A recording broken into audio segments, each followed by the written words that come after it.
By looking at hundreds of scenarios, we have learned that people judge humans by their intentions and machines by their outcomes. This simple principle, however, inspires us to think about the way in which humans judge systems more generally, as well as about the role of intention in both human and machine actions. Beyond machines, people also frequently interact with systems made of people, namely bureaucracies, like the ones we find in governments or large organizations.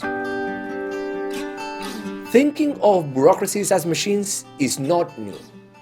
In fact, this idea can be traced back to the work of Max Weber, the German scholar and philosopher who is credited for founding the field of sociology together with Karl Marx and Emile Durkheim. In his treatise on social and economic organization, Weber wrote, "A fully developed bureaucratic mechanism stands in the same relationship to other forms as does the machine to the non-mechanical production of goods. Precision, speed, clarity, documentary ability, continuity, discretion, unity, rigid subordination, reduction of friction and material, and personal expenses are unique to bureaucratic organization." But while equating bureaucracies to machines may sound metaphorical, the truth is that bureaucracies are designed to be mechanical. Weberian bureaucracies are expected to be impersonal, hierarchical structures governed by rules, regulations, and procedures, and also characterized by a deep division of labor. By all means, they are machines comprised of people who, for the most part, are not empowered to make decisions, but rather are required to act according to an accepted protocol. Yet, despite being machine-like, many bureaucracies do not appear to be perceived in a similar way as machines. Governments are the epitome of bureaucracies that are judged based on the intentions that people attribute to their leaders. This personification of bureaucratic machines is expressed in the fact that the terms government approval and presidential approval are sometimes used interchangeably.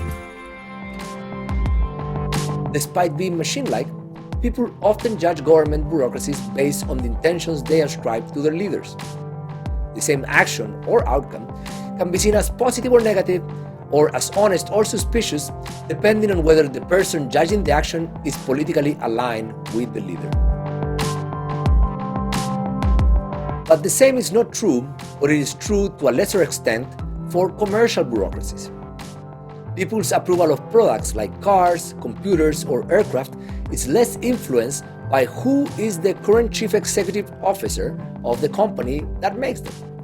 This is probably due to a variety of factors, such as the relative obscurity of business leaders vis-a-vis political leaders, and the fact that learning about the quality of a product, for instance, the reliability of a car or a computer, is easier than learning about the quality of government services.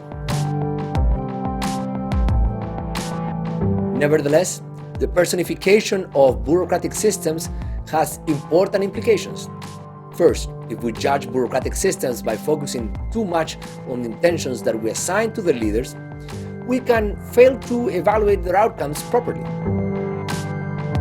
In this world, inefficient bureaucracies with charismatic leaders often have the electoral upper hand over efficient bureaucracies with uncharismatic leaders.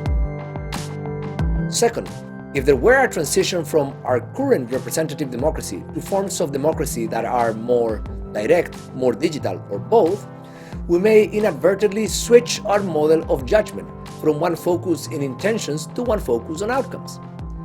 This could be a potentially beneficial change if we can accurately agree on what outcomes are actually desirable and develop accurate ways of measuring them.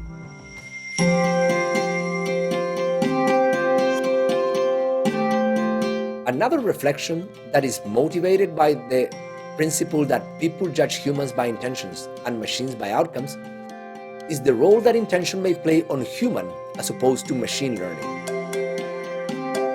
Unlike machines, humans are excellent at learning from only a few examples. This ability to generalize correctly may emerge from the ability of humans to transfer knowledge between domains, as well as from our focus on explainable generalizations.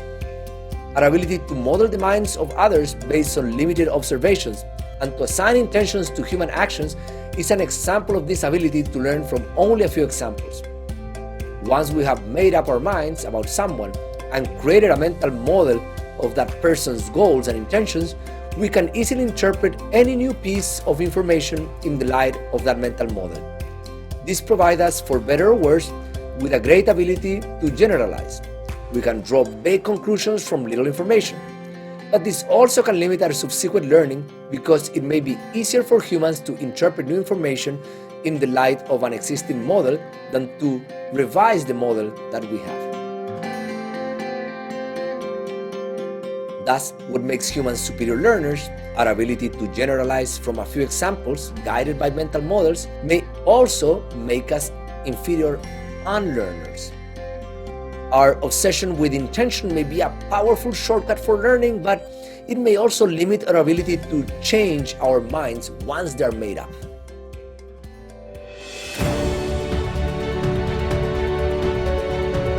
More than 2 centuries ago, Mary Shelley penned Frankenstein. This groundbreaking work jump-started the genre of science fiction. But it also taught us how to think deeply about our relationship with technology. In this book, we have borrowed a page from Shelley's masterpiece by studying people's reactions to dozens of scenarios. We learned that people do not judge humans and machines equally, and that differences in judgment vary based on a scenario's moral dimensions, the characteristics of participants, and a scenario's perceived levels of harm and intention. But we still have much to learn. Our results are mute about a number of important questions, such as how do people's judgments of machines vary with culture? How do they vary across time? And what are the ethical and legal implications of this new understanding?